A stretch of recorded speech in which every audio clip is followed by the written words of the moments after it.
เป็นสเต็ปตามแก่นสารฝากข้อคิดสะกิดใจให้วิจารณ์เพื่อเกิดความสำราญเบิกบานใจขอเชิญรับฟังอย่างสนุกสนานนำไปประกอบการงานทั้งหลายให้ประสบความสำเร็จเสร็จสบายปรารถนาอะไรได้ดังปองปฏิบัติตามธรรมคำสั่งสอนจะให้ผลดลพรย้อนสนองธรรมจักรักษามาคุ้มครองผู้กระทำถูกต้องตามคลองธรรมขอถวายความนอบน้อมแด่องค์สมเด็จพระสัมมาสัมพุทธเจ้าขอถวายความเคารพพระมหาเถระพระเถรานุเถระเจ้าคณะพระสังฆาธิการทั่วโลกอันมีพระเดชพระคุณพระธรรมเสนาบดีรองเจ้าคณะภาค7วัดพระธาตุดอยสุเทพเป็นต้นและขออำนวยพรแด่ท่านผู้ฟังท่านผู้ชมสาธุชนพุทธบริษัททั้งหลายในรายการพระไตรปิฎกลอยฟ้าก็ลอยมาจากประเทศไอร์แลนด์เหมือนเดิมจากวัดมหาพุทธมหาธาตุ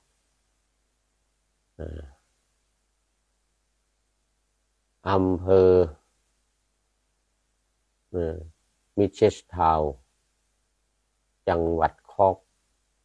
ประเทศสาธารณรัฐไอร์แลนด์ที่ว่าเหมือนเดิมนี่ก็คือยังพักผ่อนนอนหนาวอยู่ที่วัดพุทธมหาธาตุนี้วันนี้1 องศาอุณหภูมิลดลง1 องศาสูงสุดก็แค่5 องศาเลยต้องก่อไฟขนาดหนักเลยทีนี้ก่อไฟให้ร้อนอุ่นในห้องนี่ขนาดก่อไฟแล้วยังนั่งขาสั่นอยู่เหมือนกัน1 องศานี่ก็ไม่ใช่ธรรมดานะวันพรุ่งนี้ก็จะดีหน่อย2 องศาแต่วันนี้เนี่ยตั้งแต่เวลานี้ไปเนี่ยจนถึงนู่นเลย8 โมง 9 โมง 10 11 เที่ยง1 2โอ้นู่นจนถึงพระอาทิตย์ขึ้นหมายถึงที่นี่นะหมายถึงที่นี่6-7 ชั่วโมง1 องศา1 องศา1 องศาแต่ที่เมืองไทยอย่างว่าเมื่อกี้มีรายงานมาว่าโอ้ร้อนขนาดเหมือนกันนะในเมืองไทยร้อนขนาดตอนนี้ก็คุณยมสากวีโอ้สาธุสาธุสาควีนะยกมือสาธุมาแล้ว3 มือ โมทนาโมทนาเป็นท่านแรกในรายการวันนี้มีเวลาเยอะอยู่1 ชั่วโมง1 ชั่วโมงเพราะว่าออกอากาศที่วัดฝายหินวันนี้ก็ออกสดมานั่นนี่นะที่วัดฝายหินตรงเวลา8 นาฬิกาถึง 9 นาฬิกาในเมืองไทยแต่ที่นี่ก็ตี 1 ตี 1ถึงตี 2ก็มาถ้ามีเวลาจะโทรกันเข้ามานะก็ได้นะตอนนี้0532260058เข้ามาที่สถานีวิทยุวัดฝายหิน104.5 FM 104.5วัดฝายหินสำหรับที่วัดพระธาตุดอยสุเทพก็นู่น ตอน5 ทุ่มถึงเที่ยงคืน5 ทุ่มถึงเที่ยงคืนอันนี้ก็สำหรับคนนอนดึกหรือคนอยู่ในต่างประเทศนี่ก็เป็นตามเวลาท้องถิ่นอย่างไปทางนู้นทางอเมริกานู่นก็ต้องห่างจากนี้ไปอีก5 ชั่วโมงจากไอร์แลนด์นี่นะไปอเมริกานี่นะหลังที่นี่ไปอีก5 ชั่วโมงก็ต้องนับไปนะ1 2 3 4 5 6 โมงเช้า ตอนนี้6 โมงเช้า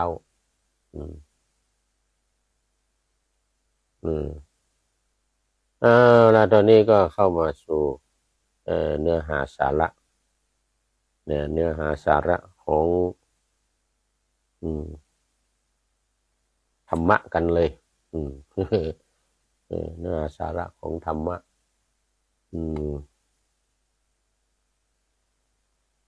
คุณโยมสากวี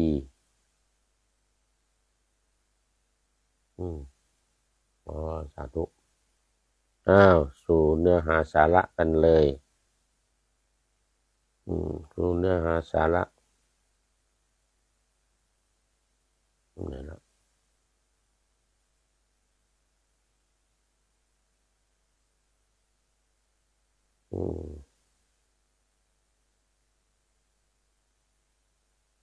วันนี้ยังอยู่ใน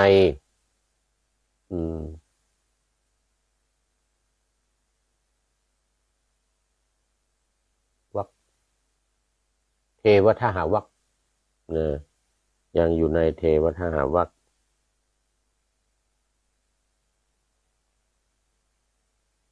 อยู่ในเทวทหวรรคเป็นวรรคที่1แต่ว่าสูตรก็คือปัญจบัญญัติสูตร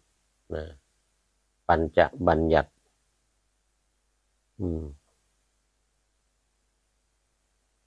ปัญจบัญญัติสูตร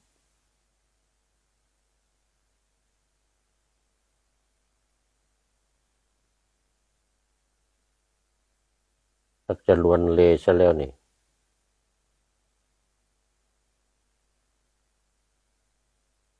ปัญจบัญญัติสูตรในเทวทหวรรค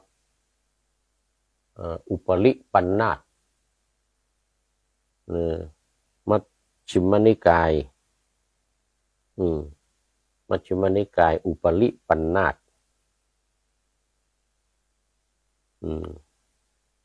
ก็ว่าด้วยบัญญัติ5 อย่างปัญจ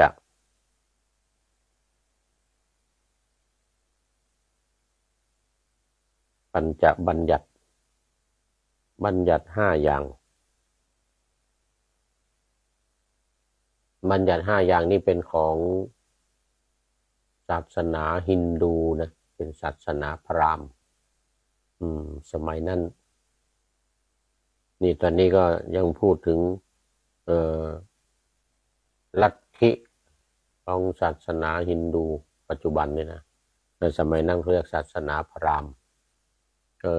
นี่ก็จะมีบัญญัติมา5 อย่างปัญญัติบัญญัติ5 อย่างที่ว่ามาอยู่ตลอดแต่ก็มามีเมื่อวานนี้มาเพิ่มเข้ามานั่นก็คือสัญญีวาทะสัญญีวาทะมี3 หมวดเหมือนกันหมวดละ 8อันนี้ทบทวนเมื่อวานหน่อยหมวดละ 8เดี๋ยวเราจะขึ้นไปอีกหมวดละ 8นี่ก็คือ1บัญญัติอัตตาว่ายั่งยืนหลังจากตายแล้วบัญญัติอัตตาว่ายั่งยืนหลังจากตายแล้ว สองบัญญัติอัตตาที่มีรูปยั่งยืนหลังจากตายแล้ว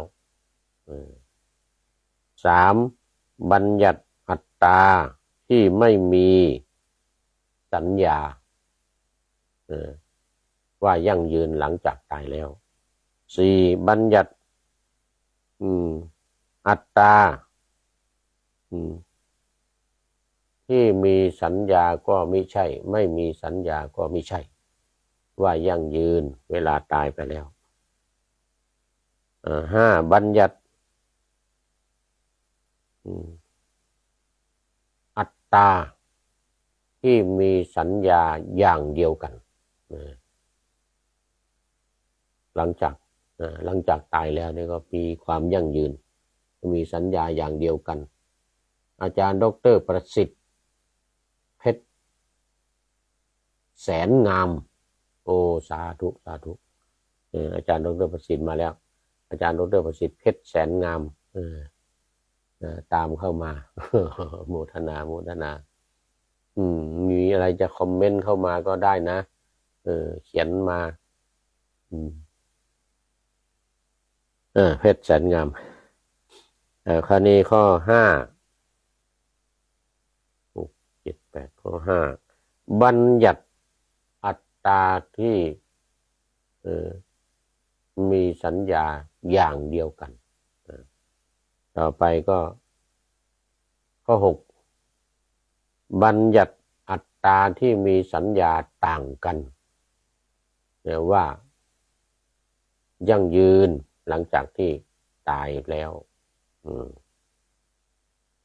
ข้อเจ็ดบัญญัติอัตตาที่มีสัญญาเล็กน้อยไม่มีสัญญาเล็กน้อยนี่เป็นข้อเจ็ดมันจะเรียกว่ามีสัญญาเล็กน้อยก็ตายไปแล้วก็มีความยั่งยืนสุดท้ายข้อที่แปดบัญญัติอัตตาที่หาประมาณไม่ได้ว่ายั่งยืน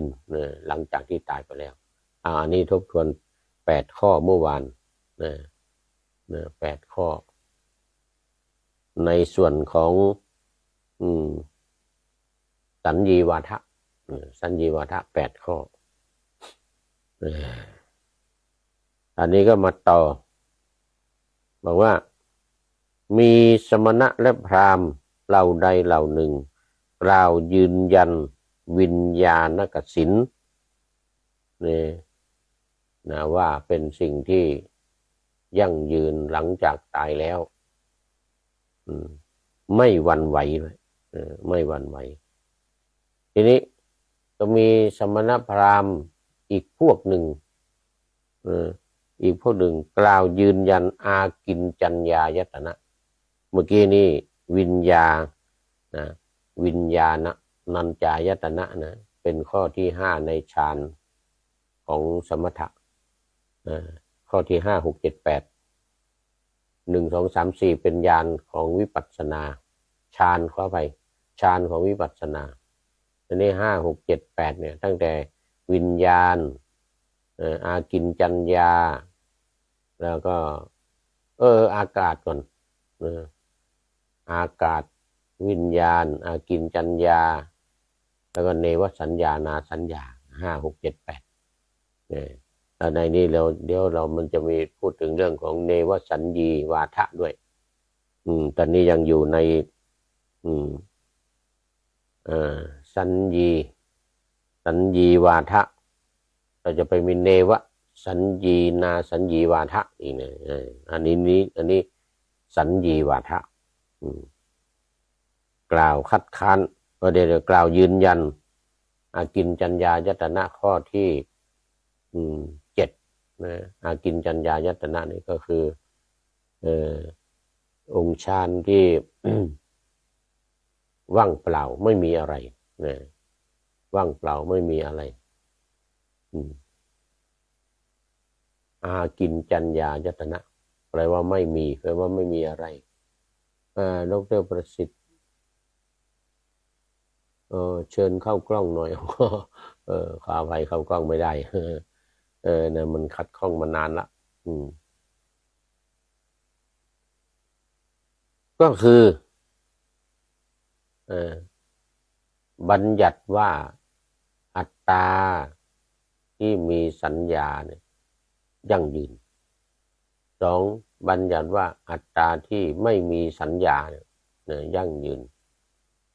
สามบัญญัติอัตตาที่มีสัญญาก็ไม่ใช่ไม่มีสัญญาก็ไม่ใช่ว่าเป็นของยั่งยืน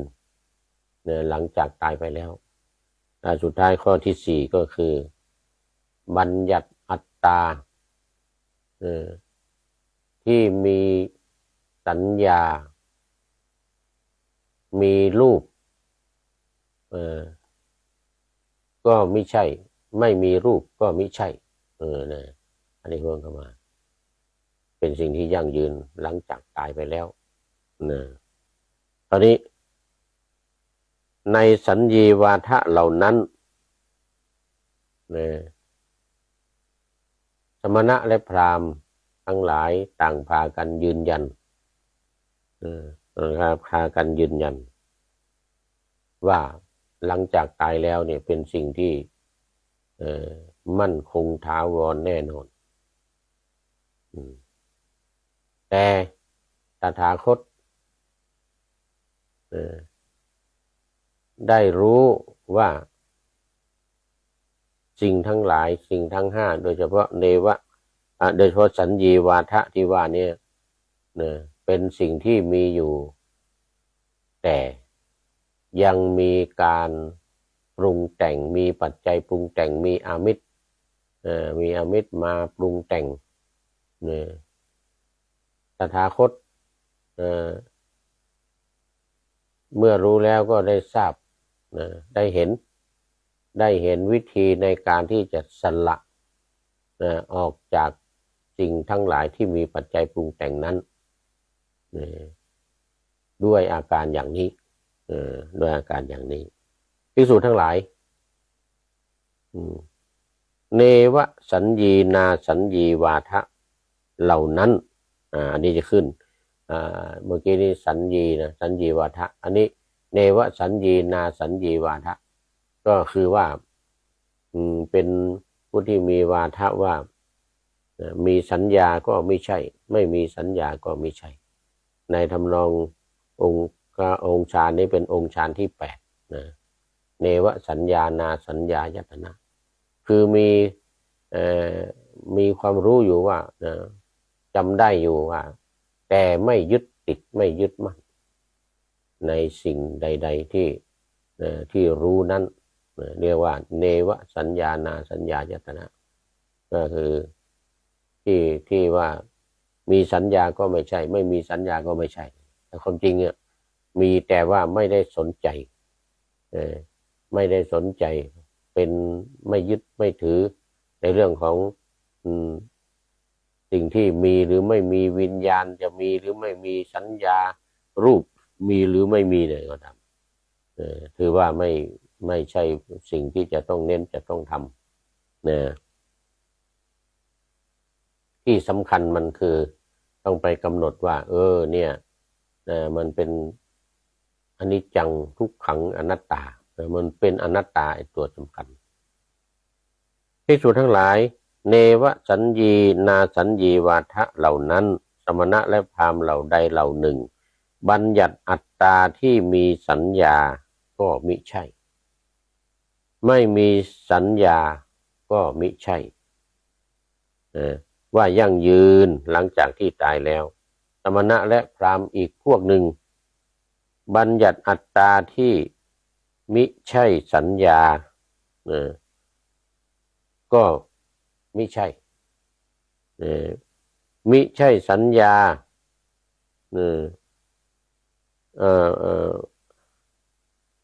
มีรูปก็มิใช่ไม่มีรูปก็มิใช่ว่ายั่งยืนว่ายั่งยืนไม่มีเปลี่ยนแปลงไม่หวั่นไหว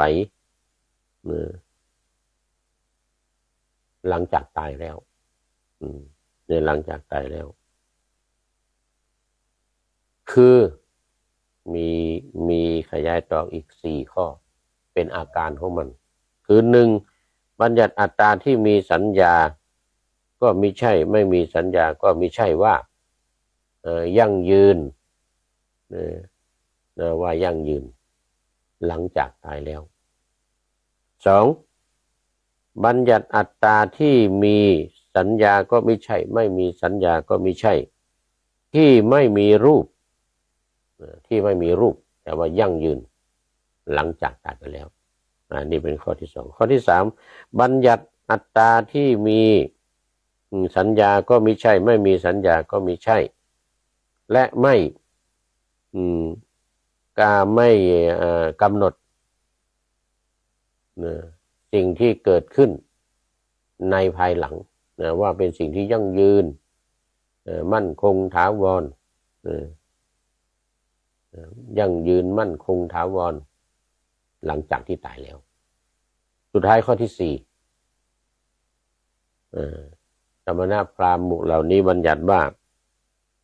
บัญญัติอัตตาที่มีสัญญาก็ไม่ใช่ไม่มีสัญญาก็ไม่ใช่นั้นไม่มีรูปที่ไม่มีรูปก็ไม่ใช่ที่ไม่มีรูปก็ไม่ใช่ไม่ใช่ไม่มีรูปก็ไม่ใช่นี่มันเป็นอย่างนั้นอาจารย์ดร.ประสิทธิ์เพชรชั้นงามนี่อยู่ในเนี้ยอยู่ในเนี้ย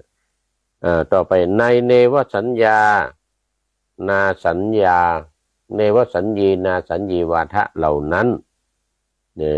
สมณะและพราหมณ์พวกหนึ่งคัดค้านสมณะเหล่านั้นคัดค้านสมณะและพราหมณ์เหล่านั้นคัดค้านแม้สมณะและพราหมณ์เหล่านั้นด้วยที่บัญญัติสัญญาอัตตาบัญญัติอัตตาที่มีสัญญาเหล่านั้นเพราะนั้นเป็นเพราะเหตุใดเพราะนั้นเป็นเพราะเหตุไรเพราะว่าสัญญาเป็นดุจโรคสัญญาเนี่ยเป็นดุจฝีสัญญาเนี่ยเป็นดุจลูกศรความไม่มีสัญญาความไม่มีสัญญาเป็นความหลงเป็นความหลง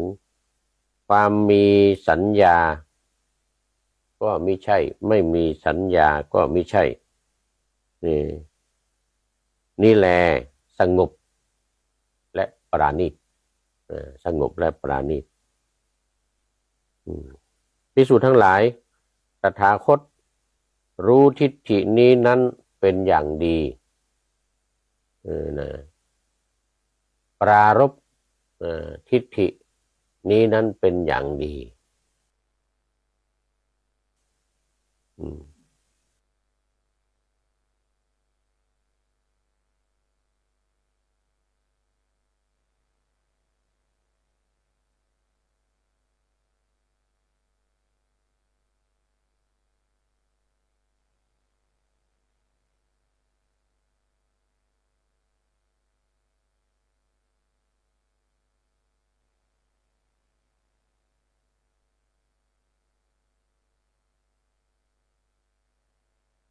เอาดีมีโทรศัพท์เข้ามาทางไลน์คือถ้าเข้ามาเครื่องนี้นะถ้ามาเครื่องนี้กำลังออนไลน์อยู่กำลังไลฟ์สดอยู่เนี่ยมันจะพักก่อนแล้วก็เราก็ต่อได้แต่ถ้านานๆไปก็จะหยุดไปเลยนะจะหยุดไปเลยเพราะฉะนั้นก็ต้องขอความกรุณาอย่าโทรเข้าเครื่องนี้ ไม่ว่าจะเป็นไลน์ไม่ว่าจะโทรทางไลน์หรือทางเฟซหรือโทรศัพท์ก็ตามต้องอีกเครื่องหนึ่งนี่ต้องเครื่องนี้ ต้องอีกเครื่องหนึ่งนี้ต้องเครื่องนี้หรือไม่ก็ iPhone นะมาก็ iPhone โดยเฉพาะเวลาจัดรายการตามใจผู้ชมนี่นะ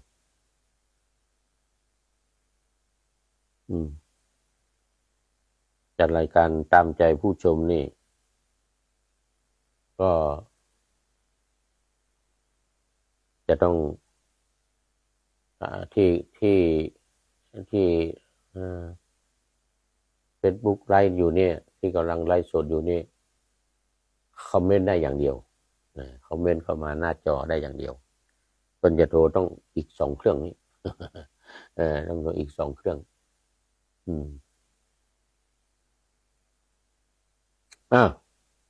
มาต่อถึงไหนแล้วเมื่อกี้นี้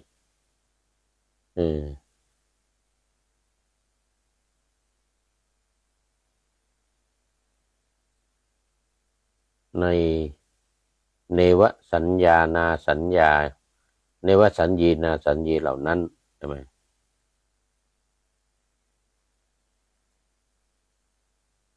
เนวสัญญีนาสัญญีเหล่านั้น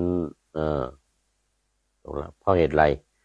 เพราะเหตุไรเพราะสัญญาเป็นดุจโรคสัญญาเนี่ยเป็นดุจฝีสัญญาเนี่ยเป็นดุจลูกศรความไม่มีสัญญาเป็นความหลงความมีสัญญาก็ไม่ใช่ไม่มีสัญญาก็ไม่ใช่นี้แลสงบและปราณีตสงบและปราณีตภิกษุทั้งหลายตถาคตรู้ทิฏฐินี้นั้นเป็นอย่างดีและเห็นแนวทางในการสลัดออกซึ่งทิฏฐินี้ซึ่งความเห็นนี้อย่างซึ่งทิฏฐินี้ซึ่งความเห็นเนี่ยที่มีปัจจัยปรุงแต่ง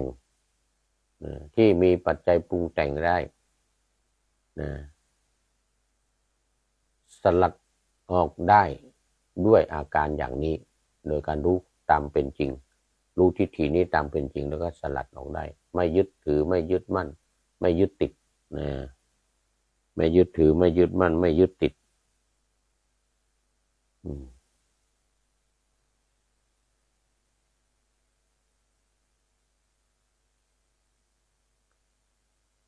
สมณะ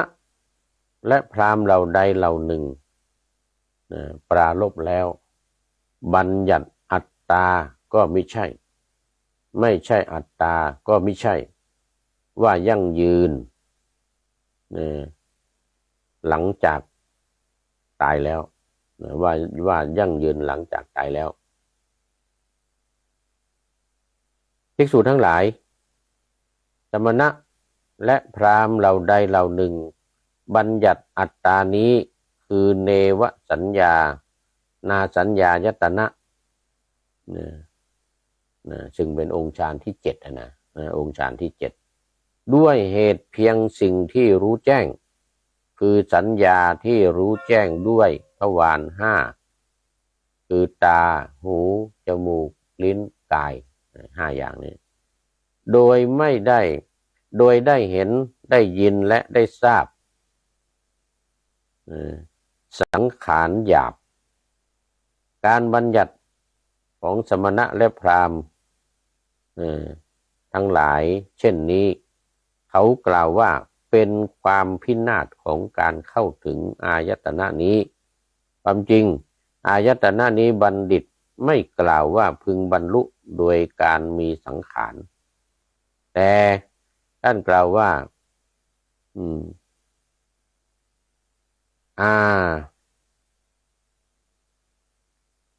อายตนะเนี่ยพึงบรรลุโดยการมีสังขารที่เหลือคือสังขารละเอียดสิ่งนี้นั้นตถาคตจงรู้ทิฏฐิเหล่านี้ดีรู้ทิฏฐิเหล่านี้ดีแต่ยังมีปัจจัยปรุงแต่งยังเป็นสิ่งที่มีปัจจัยปรุงแต่งจึงถือว่าหยาบและความดับข ของสิ่งที่ถูกปัจจัยปรุงแต่งนั้นที่ถูกปัจจัยปรุงแต่งนั้นก็มีอยู่ตถาคตรู้สิ่งที่ปัจจัยปรุงแต่งนี้มีอยู่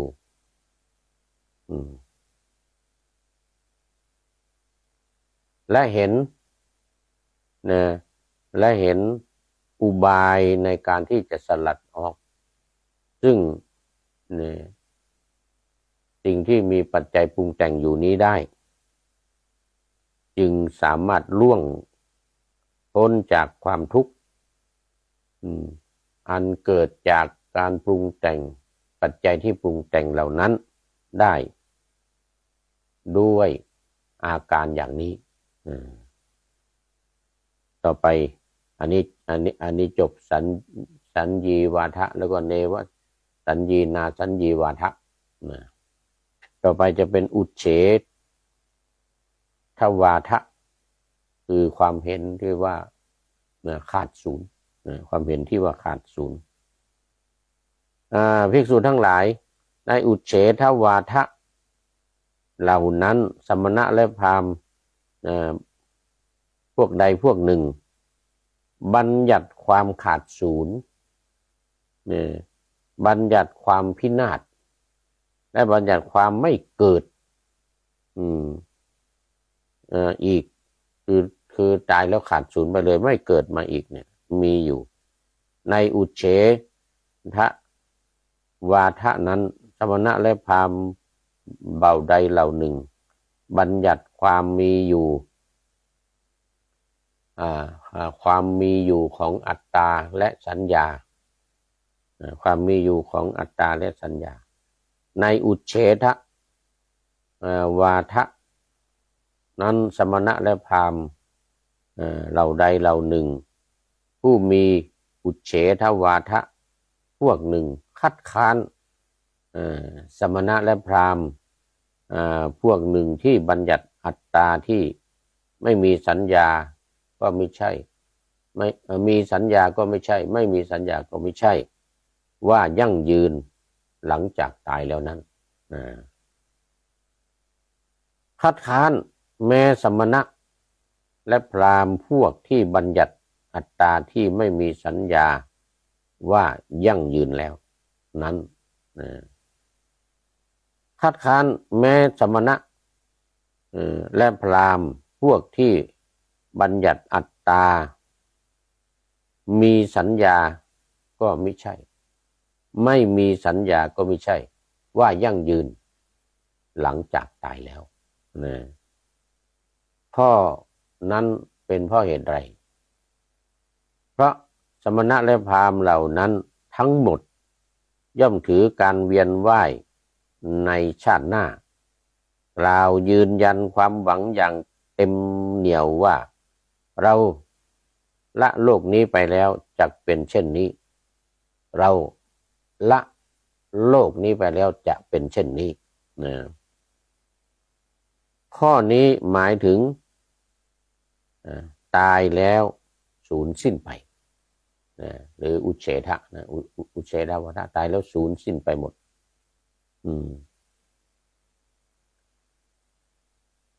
เปรียบเหมือนพ่อค้าไปค้าขายย่อมมีความหวังอย่างนี้ว่าเราจะมีกำไรจากการค้าเท่านี้เราเที่ยวนี้เราจะได้กำไรเท่านี้เที่ยวนี้เราจะได้คนนี้ข้อนี้หมายถึงเพราะการค้าขายเที่ยวนี้เราจะได้กำไรเท่านี้เป็นการคาดหวังที่แน่นอน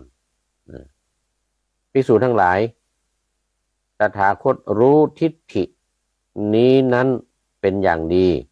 สมณะและพราหมณ์พวกหนึ่งบัญญัติความขาดศูนย์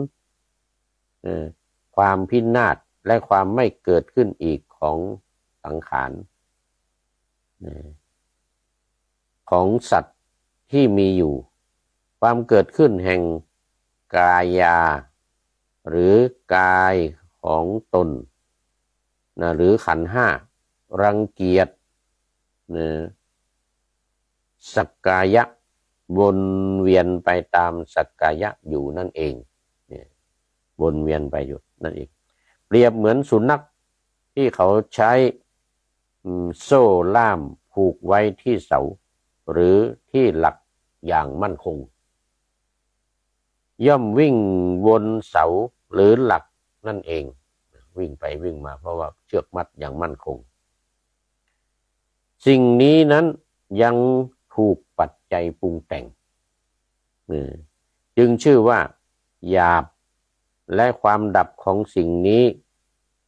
ที่มีปัจจัยปรุงแต่งนี้มีอยู่มีอยู่ตถาคตทรงรู้ทิฏฐิปัจจัยนี้เป็นอย่างดีและเห็นอุบายอันจะสลัดออก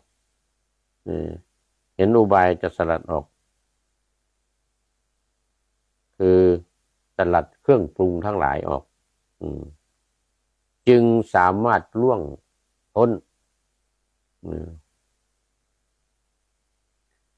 จึงสามารถล่วงพ้น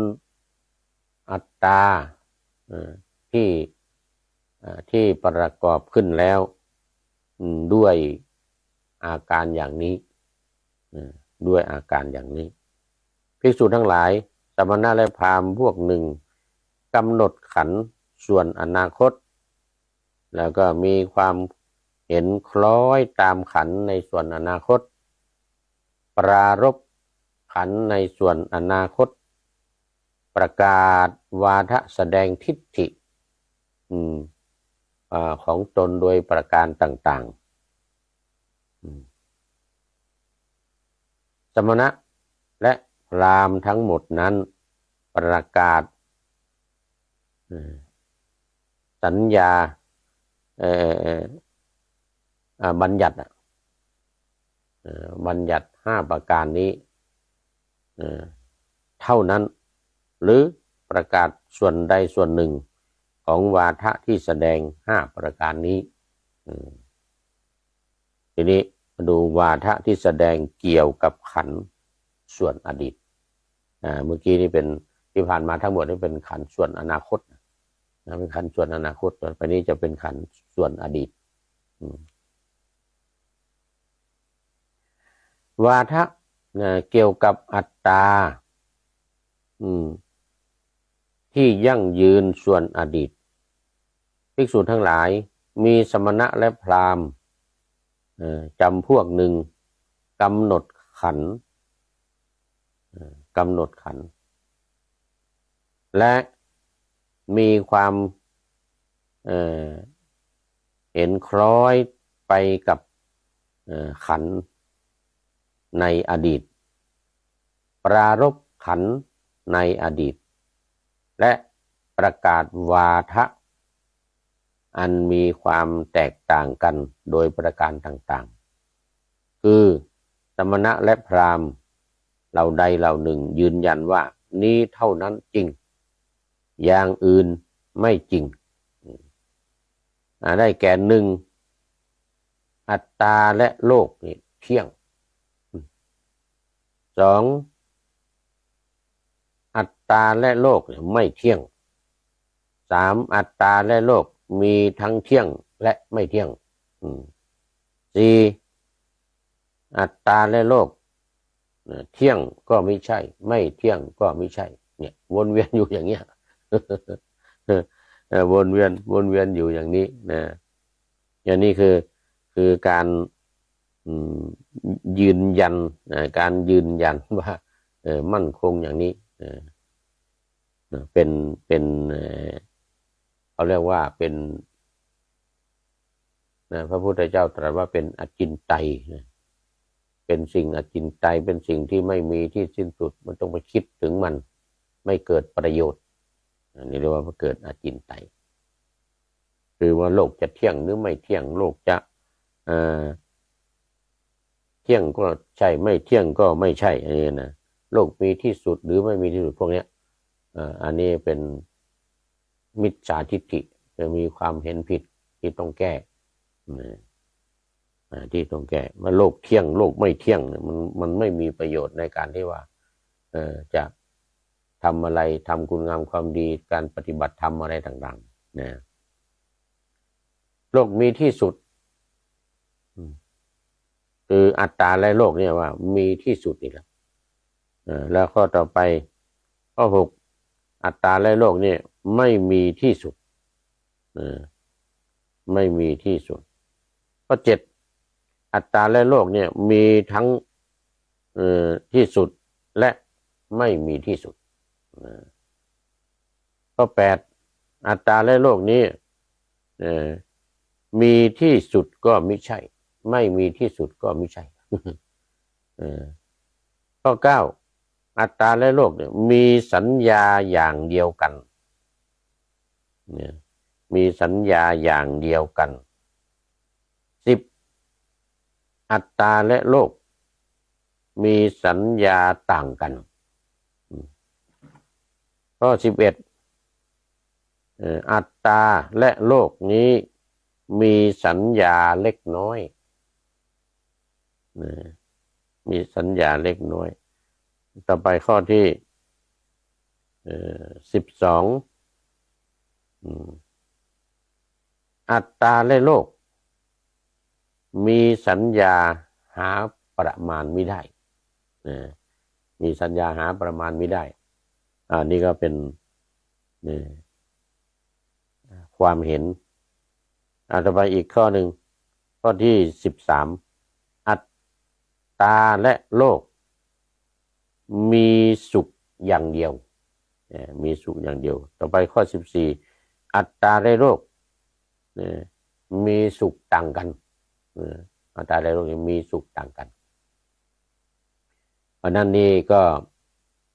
เป็นความเห็นแบบที่เรียกว่าเป็นเนวสัญญีนาสัญญีวาทะแล้วก็มาเป็นวาทะที่แสดงทิฏฐิเกี่ยวกับขันธ์5เนี่ยรูปเวทนาสัญญาสังขารวิญญาณเนี่ยบางทีก็ว่ามีรูปบางทีก็ว่าไม่มีรูปแล้วก็มีรูปก็ไม่ใช่ไม่มีรูปก็ไม่ใช่อย่างเงี้ยนะบางทีก็มีสัญญาคือความจำมีสัญญาแล้วก็มีสัญญาก็ไม่ใช่ไม่มีสัญญาก็ไม่ใช่เนี่ยนะเป็นอย่างนี้แล้วก็อัตตาและโลกเนี่ยที่ว่ามีที่สุดมีที่สิ้นมีที่สุดเนี่ยนะคือหลังจากที่ตายแล้วเนี่ยก็จะมีทั้งที่สุดต้องมีทั้งและไม่มีที่สุดหรือในข้อต่อไปที่ว่ามีที่สุดก็ไม่ใช่ไม่มีที่สุดก็ไม่ใช่อะไรอย่างเงี้ยนะอันนี้ในเรื่องของวาทะที่เป็นไปในส่วนอดีตก็จะย้อนไปในสิ่งต่างๆที่จำได้ก็จะได้นำมาเมื่อประสบกับสิ่งต่างๆแล้วนี่ก็นำเอาทฤษฎีที่วางไว้เนี่ยเข้ามาเทียบนำเอาทฤษฎีที่วางไว้นี้เข้ามาเทียบว่าโลกเนี้ยมัน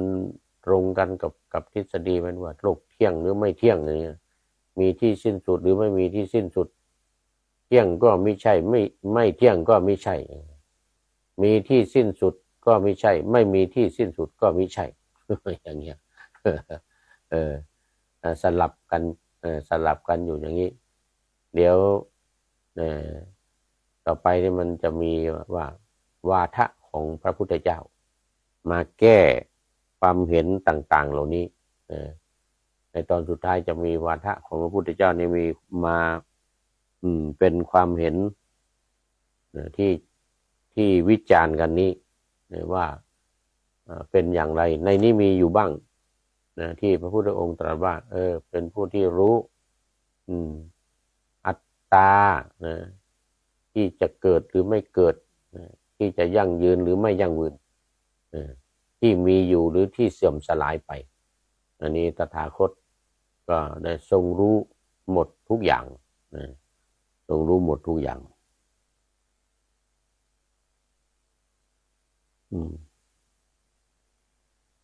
ส่วนเรื่อง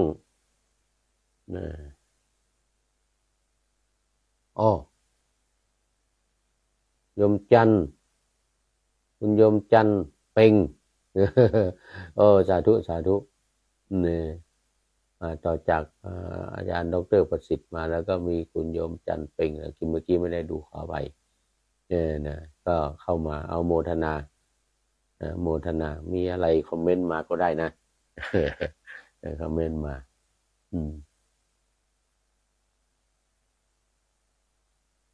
สำหรับวันนี้ก็เข้ามาอยู่ในถึงในส่วนของในส่วนของวาทะในอดีตคล้อยตามในอดีตแล้วก็ปรารภอัตตาและขันธ์เนี่ยปรารภอัตตาและขันธ์ในอดีตที่มันผ่านไปแล้วแต่ว่าตอนนี้ดูไปดูมาเวลาหมดนะว่าเวลาหมดแล้วก็เอาไว้แค่นี้ก่อนเดี๋ยววันต่อไปเราจะมีความเห็นของพระพุทธเจ้ามีความเห็นของพระพุทธเจ้าที่จะแทรกอยู่กับบัญญัติเหล่านี้แล้วก็แก้บัญญัติเหล่านี้ให้เป็นไปในแนวทางของพระพุทธศาสนาสำหรับวันนี้ก็หมดเวลาคุณโยมจันทร์